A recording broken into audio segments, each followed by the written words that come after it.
Hello అండి అందరికీ welcome to Sridevi blogs. ఈరోజు మనము పొంగల్ ఎలా తయారు చేసుకోవాలో చూద్దామండి. దీనికి సంబంధించి మీకు ఏమేమి కావాలో చూపిస్తానండి.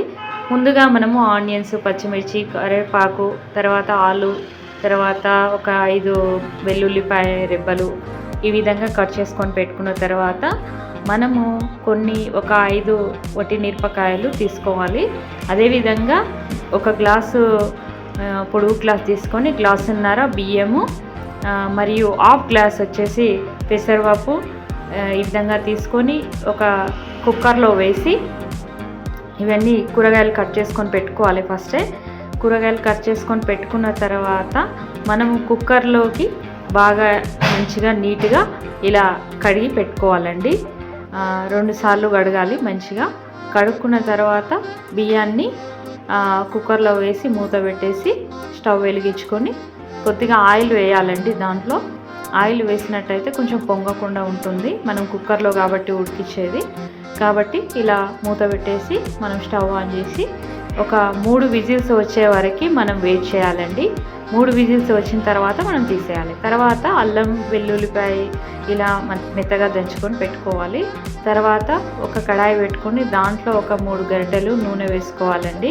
3 గంటలు నూనె వేసుకున్న తర్వాత మనము స్టవ్ కొంచెం అది వేగాక జీలకర్ర, ఆవాలు, కొన్ని పల్లీలు, వేరుశనగ అంటారు కదా పల్లీలు, తర్వాత ఆనియన్స్, ఉల్లిగడ్డలు, కట్ చేసుకున్న ఉల్లిగడ్డలు, తర్వాత కరివేపాకు, తర్వాత మనకు సంబంధించిన ఆలుగడ్డలు, ఆలు మనం ఒక పెద్దగా మోతాదు సైజులో కట్ చేసుకొని పెట్టుకోవాలి.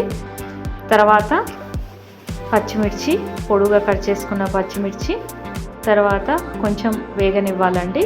ఒక 1 మినిట్ వేగాలి. బాగా వేగిన తర్వాత కొద్దిగా ఆయిల్ మనం వేసాం కాబట్టి ఆయిల్లో ఫ్రై చేసుకోవాలి. తర్వాత 1 మినిట్ 1.5 మినిట్ అయిన తర్వాత ఆలుగడ్డలు కూడా వేసి వేగనివ్వాలి.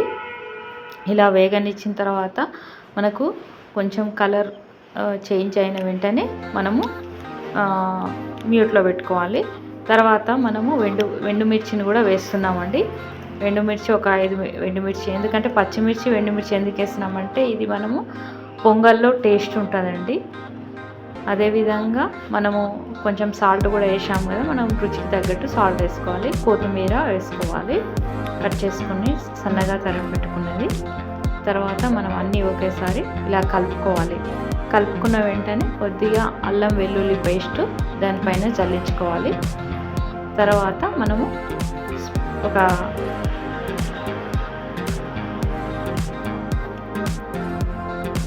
తర్వాత ఈ విధంగా మనము అన్నీ కలిసేలా కలుపుకోవాలి.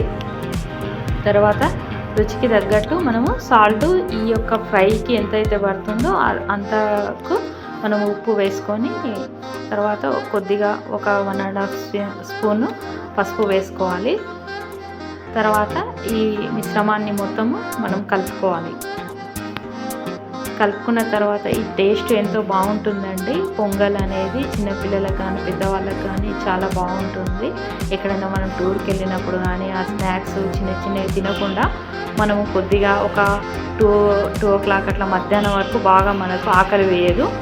ఇది బాగుంటుంది. మనం ఎక్కడైనా టూర్లకు వెళ్ళినప్పుడు కానీ ఎక్కడన్నా పుణ్యక్షేత్రాలకు వెళ్ళినప్పుడు కానీ ఎలాంటి కడుపులో ఏం డిస్టర్బెన్స్ లేకుండా బాగుంటుందండి. ఎందుకంటే మనము కొంచెం హాట్వి వేడివి అట్లా కారానివి అలా ఏం తినకుండా మనం ఇవి అంత కారం ఉండదు, అంత చప్పగా ఉండదు, కొంచెం మంచిగా ఉంటుంది.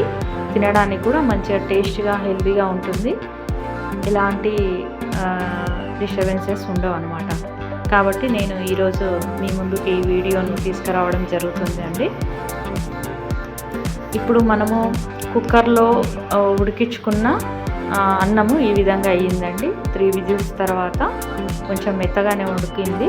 ఈ ఉడికించిన పదార్థాన్ని దీంట్లో మనము వేయాలి. ఈ బాండిలోకి వేస్తున్నాను. తర్వాత మంచిగా ఈ యొక్క మనము పోపు పెట్టుకున్నాం కదా, అవన్నీ ఇలా కలుపుకోవాలి. బాగా మిక్స్ అయ్యేటట్టు కలుపుకున్న తర్వాత మనము ఒక 1.5 స్పూను నెయ్యి వేస్తున్నాను.